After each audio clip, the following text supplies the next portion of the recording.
आज हम जिक्र करेंगे एक योद्धा, वीर सपूत और महान शासक का, जिसने मुगल शासकों को भारत की ज़मीन पर न सिर्फ पैर रखने दिए बल्कि अपनी तलवार की जोहर से उनको युद्ध मैदान में धूल चटाई।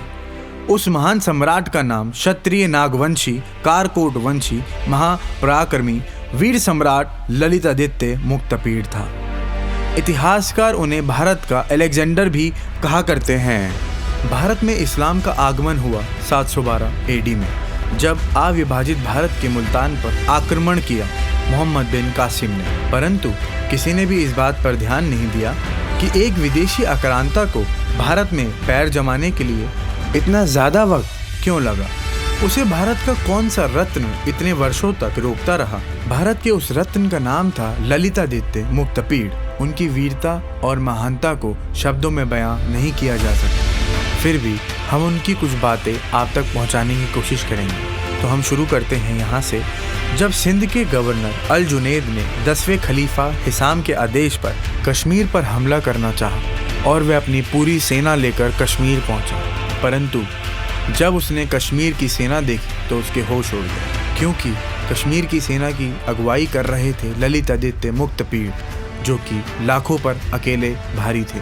वह इसी प्रतीक्षा में थे कि कोई आए और उन्हें युद्ध के लिए ललकारे और उसे पराजित करके वे अपनी शक्ति को सिद्ध कर सके। इसी दौरान अल जुनैद युद्ध के मैदान में आया और ललितादित्य की सेना ने उसे बुरी तरह से पराजित कर सभी अरबियों को कैद कर लिया। इस बात का जिक्र हिंदू द्वारा लिखी कल्हना की राजतरंगिणी में और अरबियों की अल बरूनी द्वारा लिखी किताब तारीख़ हिंद में मिलता है। इस घटना के बाद सम्राट ललितादित्य बहुत क्रोधित हुए और उन्होंने एक संयुक्त सेना बनाने का प्रस्ताव चीनियों के आगे रखा। उन्होंने इस प्रस्ताव को स्वीकारा और अपनी 8000 चीनी सैनिकों की टुकड़ी राजा ललितादित्य के साथ भेजी। इस पूरे घटनाक्रम का उल्लेख पुस्तक राजतरंगिणी और चीन की टैंग वंश की पुस्तक जिंग टैंग शू में भी किया गया है। ललितादित्य ने काबुल, जलालाबाद, पेशावर, पंजाब, चीन आदि की सेनाओं को इकट्ठा करके बहुत ही महान सेना का निर्माण किया और इस सेना को लेकर जय भवानी के युद्ध घोष के साथ निकल पड़े। उस जमाने के रेशम मार्ग से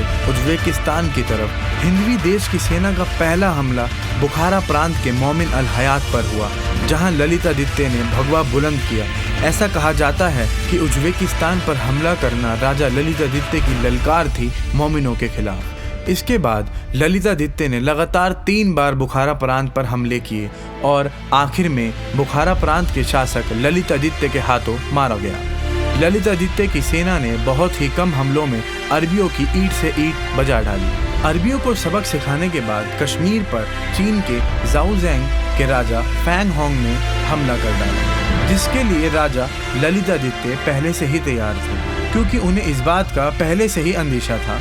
इस हमले का जवाब राजा ललितादित्य ने दुगनी ताकत से दिया और तिब्बत के मैदान में फैंग होंग के शरीर के कई टुकड़े कर डाले।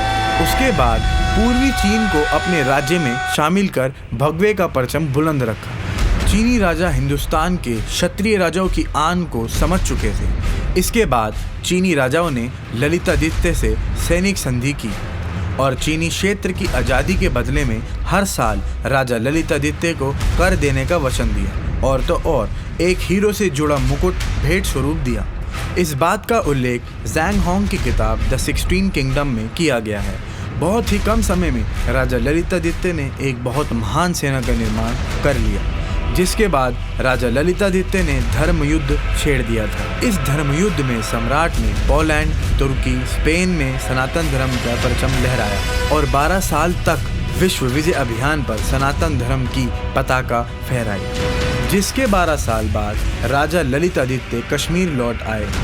राजा ललितादित्य को भारत के इतिहासकारों द्वारा भारत के अलेक्जेंडर की उपमा दी गई। इस बात का उल्लेख प्रसिद्ध किताब में मिलता है। लेकिन राजा ललितादित्य अपनी जीतों से संतुष्ट नहीं थे, क्योंकि वे भारत को अखंड भारत बनाकर एक भव्य सेना का निर्माण करना चाहते थे। इसी लक्ष्य में उन्होंने तिब्बत पर 4 बार हमले किए और तिब्बत का बहुत सा हिस्सा अपने कब्जे में ले लिया। तिब्बत को जीतने के बाद राजा ललितादित्य की सेना ने उज्बेकिस्तान से लेकर बंगाल तक अपने राज्य को फैला लिया। राजा ललितादित्य का राज आज के भारत से कहीं ज़्यादा बड़ा था। राजा ललितादित्य अपनी जीत के झंडे इन सब युद्धों में गाड़ने के बाद काबुल पहुंचे, जहां वह अपनी सेना से बिछड़ गए। जिसके बाद राजा ललितादित्य के निधन पर दो तरह के तथ्य मिलते हैं। पहला जो कहता है कि दुश्मनों के हाथ ना लगने की वजह से उन्होंने आत्महत्या कर ली, और दूसरा काबुल की ठंड में बीमार होने से उनका निधन हो गया, क्योंकि वह अखंड भारत की संयुक्त सेना के निर्माण में बिना थके बिना रुके अधिक खो गए थे। राजा ललितादित्य केवल दिग्विजय ही नहीं थे, बल्कि वे कुशल योद्धा के साथ साथ एक भव्य निर्माणकर्ता भी थे। उनके सबसे भव्य निर्माणों में से एक था मार्तंड सूर्य मंदिर, जो ताजमहल से ज़्यादा सुंदर और भव्य था, लेकिन जिसे आगे चलकर क्रूर आक्रांता और शाहमीरी वंश के सुल्तान सिकंदर बुत शिकन ने शत-विशत कर दिया।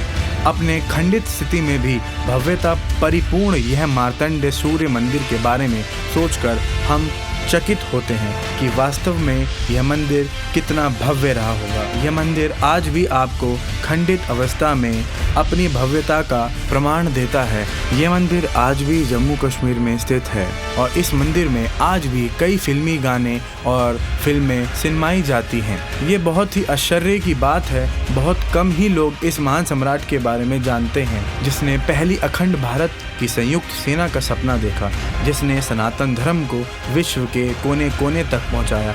और अकबर, जिसको हम ग्रेट कहते हैं, वो भी राजा ललित आदित्य के सामने कहीं नहीं टिकता। और ये बहुत ही अफसोस की बात है कि हमारी शिक्षा पद्धति में ऐसे वीर सपूतों का जिक्र तक नहीं किया गया। हम नमन करते हैं भारतवर्ष के ऐसे महान सम्राट को, हम नमन करते हैं उनकी वीरता को, हम नमन करते हैं ऐसे वीर योद्धा को जिसने अपना संपूर्ण जीवन भारतवर्ष पर समर्पित कर दिया।